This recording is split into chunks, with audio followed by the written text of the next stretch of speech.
wabarakatuh. Waalaikumsalam warahmatullahi wabarakatuh. Gimana nih kabarnya anak-anakku semua? Baik, Bu. Apakah sudah siap untuk pelajaran pada hari ini? Siap. Nah, anak-anak, sebelum kita memulai pembelajarannya, alangkah baiknya kita untuk berdoa terlebih dahulu agar ilmu kita bermanfaat untuk kedepannya. Ines bisa tolong memimpin doa? Kita berdoa, tangan diangkat, kepala ditundukkan, berdoa dimulai. Berdoa selesai. Oke anak-anak, siapa nih yang tadi pagi makan nasi? Saya. Oke, nasi itu terbuat dari apa sih? Dari beras, dari padi. Iya betul, padi di sawah itu ya. Iya. Nah, padi di sawah itu bukan hanya kita yang bisa memakannya, tetapi yang butuh juga ada tikus dan juga ada serangga-serangga kecil lainnya. Nah, hari ini kita akan membahas tentang rantai makanan. Tujuannya agar kita mengetahui gimana sih jadinya kalau ada komponen di dalam rantai makanan tersebut yang hilang.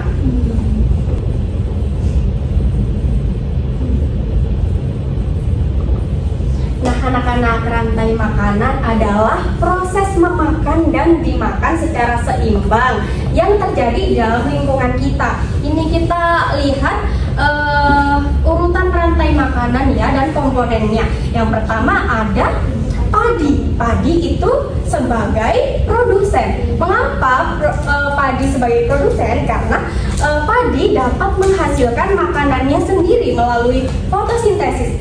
Yang selanjutnya ada padi yang dimakan oleh tikus. Jadi tikus ini menjadi konsumen pertama karena dia telah memakan padi tadi. Yang selanjutnya ada tikus yang dimakan oleh ular.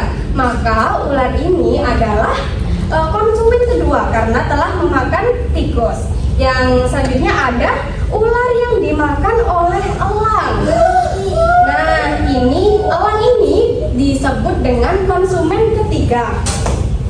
Nah, setelah itu yang terakhir, jika elang sudah mati, ada jamur-jamur yang akan mengurai sisa-sisa elang tadi. Nah, anak-anak, Ibu sekarang ingin kalian berdiskusi secara berkelompok dan kelompoknya akan Ibu tentukan.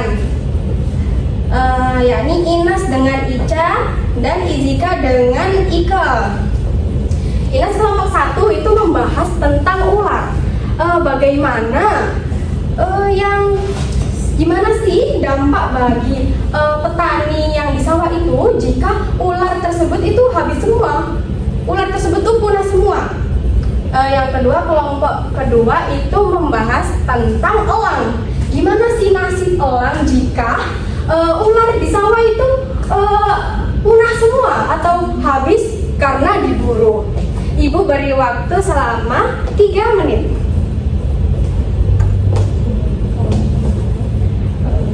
Ada yang kesusahan?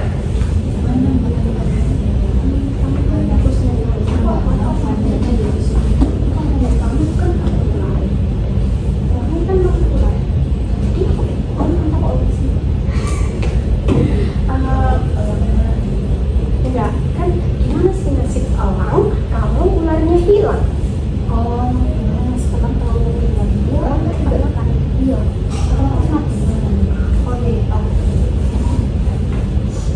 Usahakan sesuai dengan kelompoknya itu memberikan pendapat ya.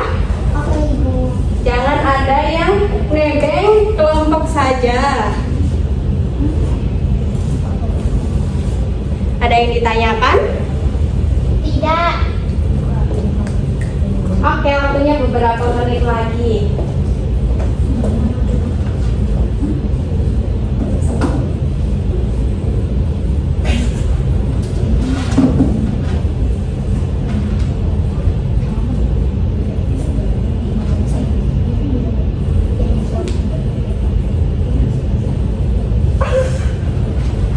Oke anak-anak, apakah sudah selesai semua? Sudah. Nah, sekarang per kelompok mengutarakan pendapatnya masing-masing ya. Perwakilannya satu orang per kelompok. Yang kelompok pertama siapa? Saya. Oke, Inas. Kelompok pertama, bagaimana pendapatnya tentang nasib petani jika ularnya tuh hilang dari sawah tersebut? Jadi begini Bu, kalau semisal ularnya hilang dari sawah tersebut, nanti tikusnya jadi banyak, padinya semakin sedikit. Jadi nanti padi yang dihasilkan oleh petani nanti jadi berkurang dan akan berdampak pada si petani tersebut dalam mata pencahariannya sebagai petani. Bagus sekali. Jawabannya sangat kritis, Inas. Yang selanjutnya kelompok 2 siapa perwakilannya? Saya. Oke. Jadi tadi kan Ibu bertanya kalau bagaimana nasibnya si elang kalau misalnya ularnya itu mati. Nah, jadi elang itu kan dia makannya itu ular. Kalau misalnya ularnya itu gak ada atau punah, berarti elang itu dia gak bisa makan. Jadinya dia juga akan punah juga, akan mati. Apa untuk kalian Mbak Indika? Nah, anak-anak, intinya tidak ada yang boleh hilang di antara rantai makanan tersebut. Jika salah satunya hilang, maka contohnya seperti tadi elang, maka ada hewan yang akan hilang juga. Iya. Nah, anak-anak, siapa yang bisa menyimpulkan apa itu rantai makanan?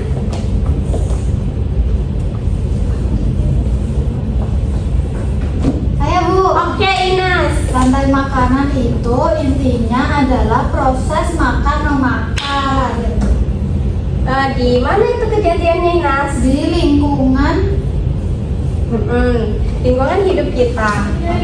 Rantai makanan itu adalah proses yang dimana hewan dan juga petani itu sama-sama saling menguntungkan. Jawabannya sangat bagus. Nah, anak-anak, sebelum kita menutup pembelajarannya, Ibu punya oleh-oleh nih. Ibu minta untuk menganalisis di taman kalian. Ada nggak sih proses rantai makanan ini? Kayak ada yang siapa yang memakan siapa, atau apakah ada yang memasak makanannya sendiri juga? Nah, itu kalian analisis. Jika ada, kalian tulis di buku kalian apa dengan apa. Lalu kita akan membahas di pertemuan selanjutnya. Cukup sekian pemaparan materi dari Ibu. Mari kita tutup kelas ini dengan berdoa. Berdoa mulai. Berdoa selesai. Oke anak-anak, sekian dari Ibu. Wassalamualaikum warahmatullahi wabarakatuh.